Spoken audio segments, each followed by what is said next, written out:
और चलिए अंदर खबर में बात करते हैं आज की एक और बड़ी खबर की।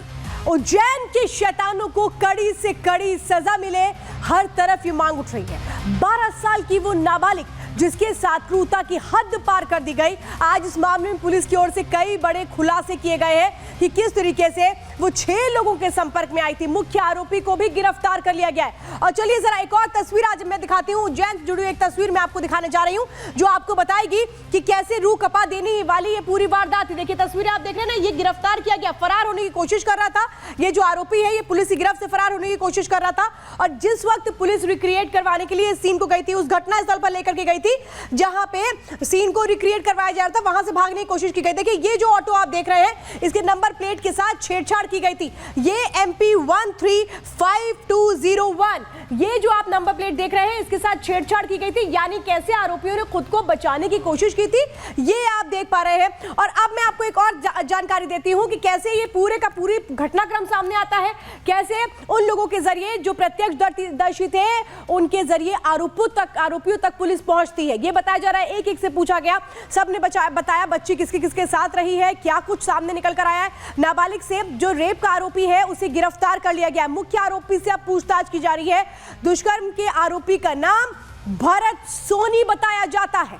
यही वो शख्स है जिसके साथ वो लड़की रही, इसने कुछ दिनों तक अपने साथ रखा, ये भी जानकारी है। मौके की तस्दीक के लिए पुलिस आरोपी को अपने साथ लेकर के गई थी जहां से उसने भागने की कोशिश की और वहीं पर वो गिरता है, जख्मी होता है, उसके बाद उसको अस्पताल लेकर के आया जाता है। लेकिन आरोपी से पूछताछ का जो सिलसिला है वो अब आगे शुरू होगा क्योंकि कई ऐसे सवाल हैं जो सामने आ रहे हैं। सवाल ये है कि सतना से कैसे ये बच्ची, नाबालिग लड़की कैसे ये उज्जैन पहुंची, किसने इसकी मदद की, क्योंकि जो पहली इसकी गुमशुदगी की रिपोर्ट दर्ज हुई थी वो सतना में हुई थी।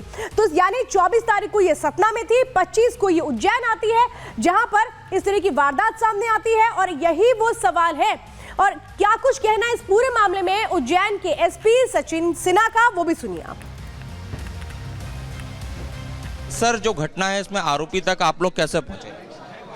उज्जैन जिले में ये जो 25 तारीख को घटनाक्रम हुआ था उसमें आरोपी तक जो पहुंचने का माध्यम था वो एक मुखबिर सूचना थी और उसके अलावा टेक्निकल साक्ष्य थे। टेक्निकल साक्ष्यों की यदि बात की जाए, जितने भी हमारे सार्वजनिक स्थल पे CCTV फुटेजेस हैं, टेक्निकल डेटा है, मोबाइल यूजेज है, उसके बेसिस पे हम जीरो डाउन कर पाए और लगभग 6 लोग हमने ऐसे आइडेंटिफाई किए जिन्होंने कहीं ना कहीं बच्ची से संपर्क में आए, बातचीत की। उनमें से ही लास्ट में जब एक व्यक्ति को पूछताछ वगैरह की गई तो इस घटना का खुलासा हुआ। सर जो आरोपी है उसने ऑटो में भी नंबर से टेम्परिंग की, मिटाने की कोशिश की, उसको साफ करने की भी कोशिश की। ये बात सही है कि इस प्रकार की चीज़ें आई हैं, ये सब विवेचना का हिस्सा रहेगा और यदि इसमें भी धारा इनकॉर्पोरेट करनी पड़ेगी, बढ़ानी पड़ेगी तो वो हम करेंगे। 2 आरोपी बनाए, एक जिसने रेप किया और एक जिसने पुलिस को मिसगाइड किया या सूचना नहीं दी।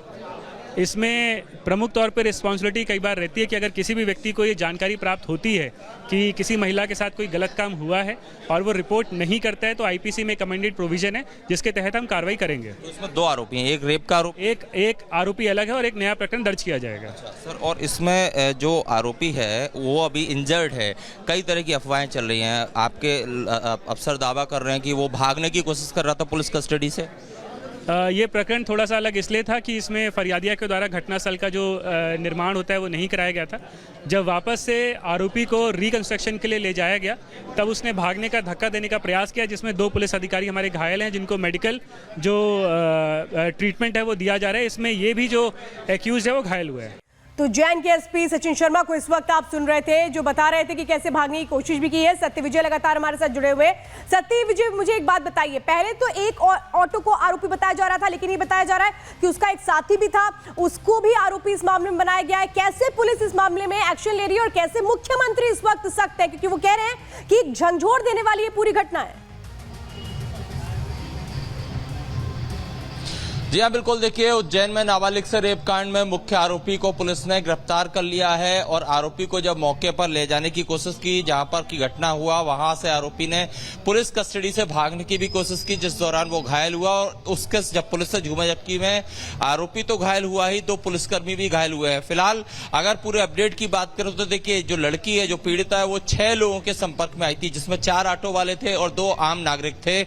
तो इनमें से जो तीसरा ऑटो चालक है जिसका नाम भरत सोनी है, जिसने इस बच्चे के साथ दरिंदगी की थी और इसी के चलते उसको अब पुलिस ने अरेस्ट कर लिया है। और इस मामले में चूंकि एक और ऑटो है जो चौथे नंबर का ऑटो था, जिसमें कि ये लड़की जो पीड़िता है वो बैठी थी, उस ऑटो चालक ने पुलिस को इसकी सूचना नहीं दी, जो कि एक नैतिक जिम्मेदारी बनती है हर नागरिक की कि अगर वो किसी इंजर्ड लड़की को, घायल लड़की को देखा उसने, तो उसे पुलिस को बताना था। एक और इस वक्त बड़ी खबर आ रही है, वो भी दर्शकों को बता देते हैं, फिर आपसे और जानकारी लेंगे। ये बताया जा रहा है महाकाल के जो थाना प्रभारी हैं उन्होंने जिम्मेदारी ली है अब इस बच्चे की पढ़ाई लिखाई की, यानी इस बच्चे के आगे भविष्य की जिम्मेदारी ली गई है महाकाल थाना प्रभारी की ओर से। बड़ी जानकारी इस वक्त आपको बता रहे हैं, क्योंकि कई सवाल यहां पर खड़े होते हैं, माता पिता को लेकर भी, परिवार वालों को भी, लेकिन पुलिस ने किस तरह से एक बड़ी जिम्मेदारी ली है इस मामले में बताया जा रहा है कि महाकाल के जो थाना प्रभारी हैं उन्होंने ये कहा है कि इस बच्ची की जिम्मेदारी लेते हुए वो इसको आगे पढ़ाएंगे, लिखाएंगे, और बहुत अहम यही हो जाता है कि इस वक्त बच्ची सही रहे और बच्ची को इस वक्त जो दर्द है कम से कम वो उससे बाहर आए, उससे बाहर आने में उसको मदद मिलनी चाहिए। और इस पूरे मामले में मध्य प्रदेश के मुख्यमंत्री शिवराज सिंह चौहान किस तरह सख्त हैं, सुनिए जरा।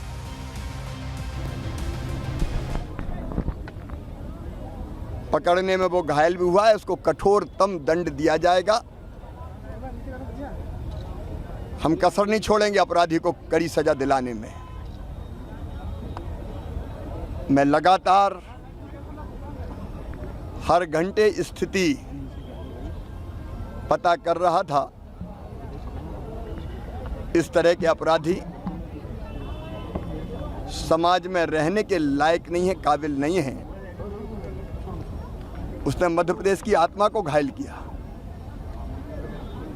बेटी मध्य प्रदेश की बेटी है, उसकी हर तरह से हम चिंता करेंगे, लेकिन ऐसे अपराधी को कठोरतम दंड मिले, इसमें कोई कसर नहीं रहेगी। वो मेरी बेटी है, मध्य प्रदेश की बेटी है, मैं चिंता करूंगा।